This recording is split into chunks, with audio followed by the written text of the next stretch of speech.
What is going on, people? So finally the long wait is over, and whilst we had a World Cup, we've had pre-season, we're back where football belongs in the football calendar and the start of the Premier League season, and Manchester United will play newly promoted Hull. So firstly, let's run through the starting lineup. So we've got Sané Lamons in goal. I don't think there's any debate around that. I think Carrick will go with Diego Dalot at right back, and I think there's two reasons. Number one, he's vice captain, but number two, I think Carrick will want to take the game to Hull, and I think just putting Mazraoui there as more of a defensive option, more of a tactical option, I think he'll just want to see Dalot going in hard, flying tackles, crossing the ball in, and really putting their best foot forward. So based on the pre-season and also the availability or lack of De Ligt and also Martinez returning from an injury, I think he'll play it safe and pragmatic by going with a big Harry Maguire at the heart of defence and Aidan Heaven being supported by him. And I think that kind of experience and youth dynamic really works well. And I think Aidan Heaven is slightly ahead of Lenny Euro in the pecking order. I do think Shaw will play. I think he'll have to play.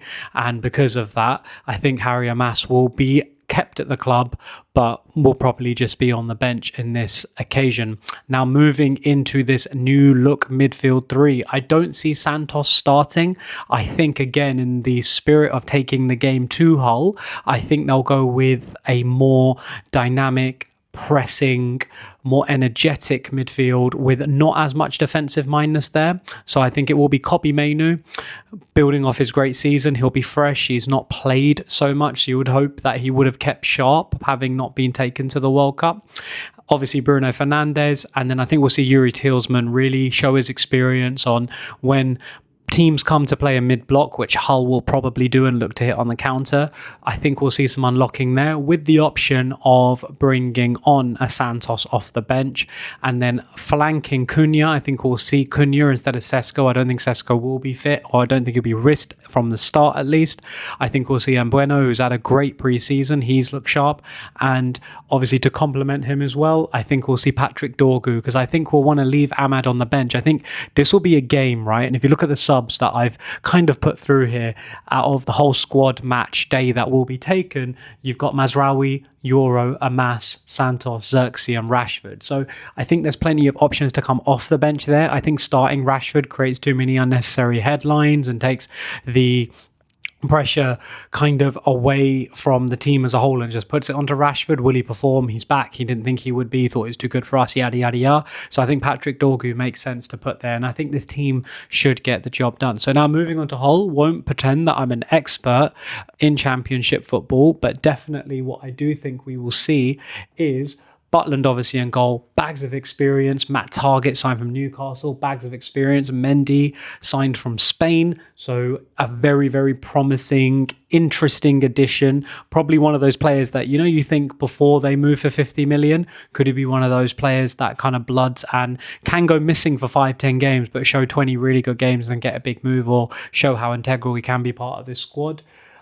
With Hughes also partnering him at centre-back, promising younger player, and Coyle, their club captain.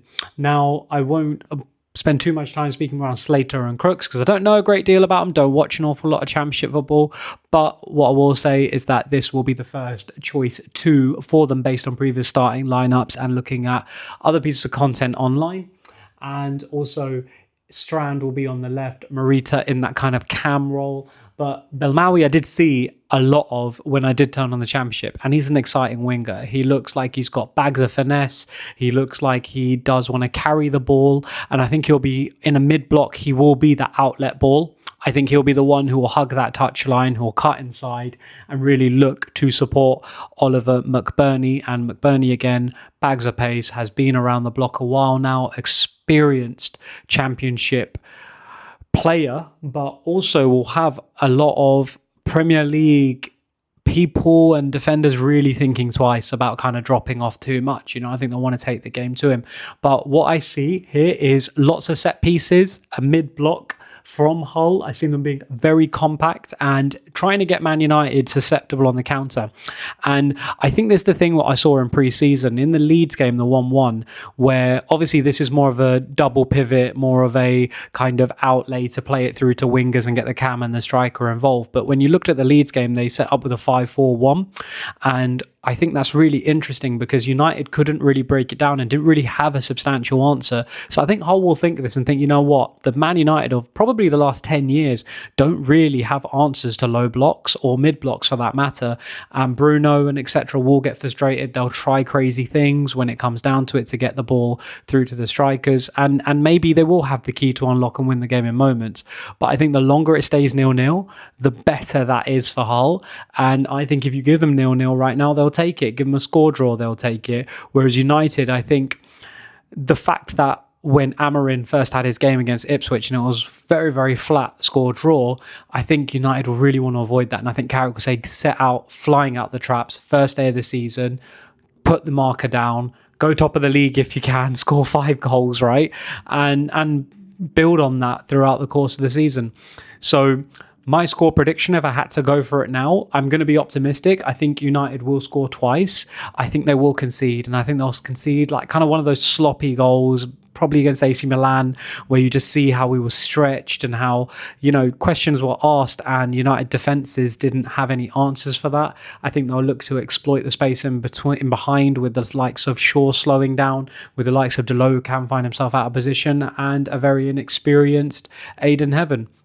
And Senna Lamens hasn't looked like a David De Gea type who could save the Titanic, right? He does look like he has some holes in his game, which he's still working on, unfortunately, in the World Cup as well. Had a bit of a blunder, a bit of a drop ball moment, you know, head in his hands after he replaced an injured Thibaut Courtois. So I do see Hull scoring, but I see that goal coming after United have scored at least one. So I'll go with a 2-1 win, and I look forward to it, and I'll come back for the breakdown after as well. Let me know what you think. Will United storm this? Will they struggle? Will they play Santos in midfield? Do you think actually there's going to be more signings from Hull and they're going to shuffle the deck a bit more than this? Do you think they'll go more aggressive being the home team? Let me know your thoughts, and I'll catch you in the next one.